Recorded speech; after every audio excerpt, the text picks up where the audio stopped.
allez-y. Marwan voulait dire aussi, en 30 secondes. En 30 secondes, ça me rappelle un peu la situation en France.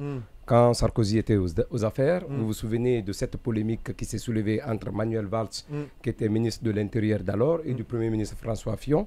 Vous avez vu après ce qui s'est passé dans de ce côté. Je pense qu'aujourd'hui, sur le cas guinéen, il ne faudrait pas qu'on soit trop excessif, nous journalistes, parce qu'après tout, et avant tout, il y a le principe de la séparation des pouvoirs. Et puis nous sommes, après tout, dans un régime d'exception. Dans un régime d'exception, mais l'exception ne doit pas l'emporter sur l'État et sur le fonctionnement de l'appareil d'État. C'est pourquoi d'ailleurs le ministre de la Justice a bien fait de rappeler que les mesures qu'il a prises ne peuvent pas être arrêtées parce qu'il sait bien. Vous savez, il y a eu un travail académique qui a été fait à propos la question de la séparation des pouvoirs et de leur complémentarité.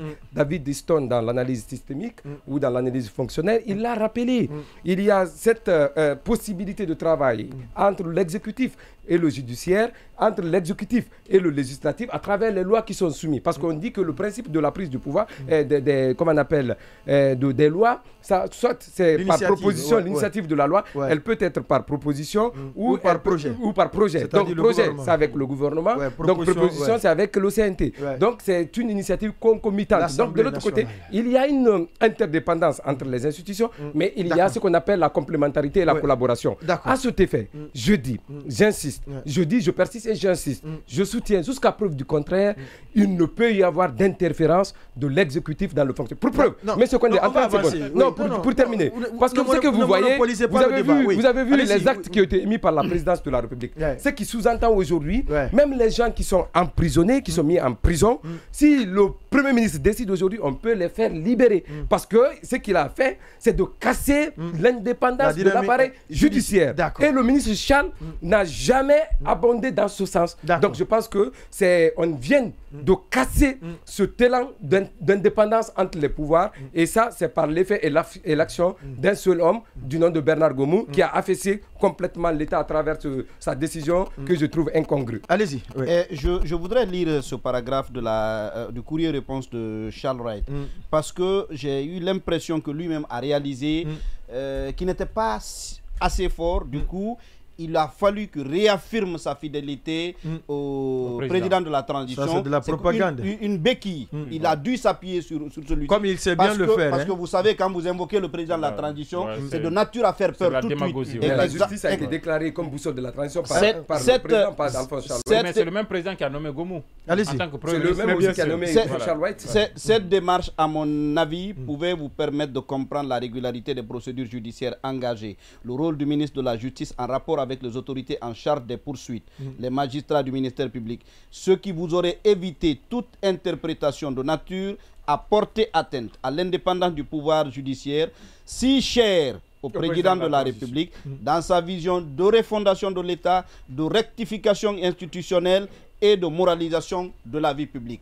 Pour moi, dès que j'ai vu ça, honnêtement, j'ai senti un ministre fragile qui ne pouvait pas... Qui s'en va s'abriter exactement, qui n'avait pas un autre élément objectif à mettre dans la balance. Non, en pareille circonstance, on sait ce qu'on peut faire. Si on réaffirme sa fidélité, sa loyauté au chef du moment, c'est quelque chose des expressions exactement, on reprend cette litanie de superlatifs. Exactement, c'est de nature à vous sauver. Je pense que ça cache le fait que lui-même réalise qu'hier, il n'était pas en bonne posture. Et moi, je dis, quand on reproche au PM de n'avoir pas invité, ou par téléphone, ou l'avoir appelé dans son bureau, pour lui parler de ça, je retrouve là l'équilibrisme du Guinéen. On n'a pas envie, dans un débat, on n'ose pas dire que tel n'a pas raison, parce qu'il n'a pas raison. Mais on prend toujours le soin de dire tel a tort, mais tel autre. Non, tel aussi n'a pas raison. Tous ces gens-là, c'est des personnes majeures. Chacun a été nommé en sachant ce qu'il doit faire. Quand un ministre prend des initiatives sans se référer encore une fois à toutes les instances que nous avons évoquées là. Honnêtement, si on lui envoie un courrier de rappel à l'ordre, ce n'est que mérité. Allez-y, aux gens qui sont incarcérés. Hier, on le rappelait dans ce studio. Il y a juste une dernière chose. La publicité sur les courriers, le fait que les courriers se soient retrouvés sur la place publique. Moi, je dis, vous savez, quand un responsable veut démissionner de manière définitive, ne veut pas revenir dessus, il ne cache pas la lettre de démission. Il le fait savoir. Il la rend publique parce que c'est non révocable. Et ici, j'ai l'impression que du côté de la primature, c'est le fait que le courrier se soit retrouvé sur la place publique, c'est une façon de prendre l'opinion à témoin. À l'intérieur, il a dû se battre. Ça ne bougeait pas. Donc, désormais, il faut faire de l'opinion publique son allié en pareille circonstance. Et c'est le cas aujourd'hui. C'est ce qui est en train... Et c'est de nature à mettre la pression... probablement sur le général Mamadi Doumbouya. On va en parler tout à l'heure. Quelle doit être la démarche du général Mamadi Doumbouya? Oui, il est déjà en ligne. Hein. Oui, je vous donne une minute. Allez-y. Ce que je veux dire, c'est que je ne sais pas qu'est-ce qu'on va dire pour aider le débat à évoluer, à progresser, si on ne reconnaît pas qu'il y a une sorte d'insubordination. Ça, c'est le premier constat. De la part, bien sûr, du ministre de la Justice. Allez-y. Regardez, on pouvait... regarde, le courrier est arrivé le 13 et le Premier ministre et le ministre de la Justice a pris le soin de faire ces 2 pages le même 13, c'est-à-dire pour répondre du berger à la bergère. Ça, c'est tellement automatique que ça sent de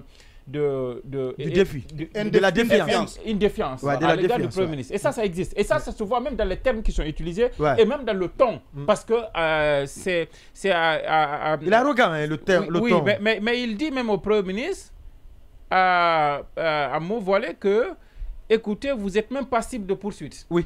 Ça a été dit par... voilà, c'est à l'intérieur. Quand vous lisez le document, il dit ça aurait pu vous aider, vous éviter une interférence qui est passible, qui est condamnée. Autrement, la prochaine fois... C'est comme une menace au Premier ministre. Ça, on le sent.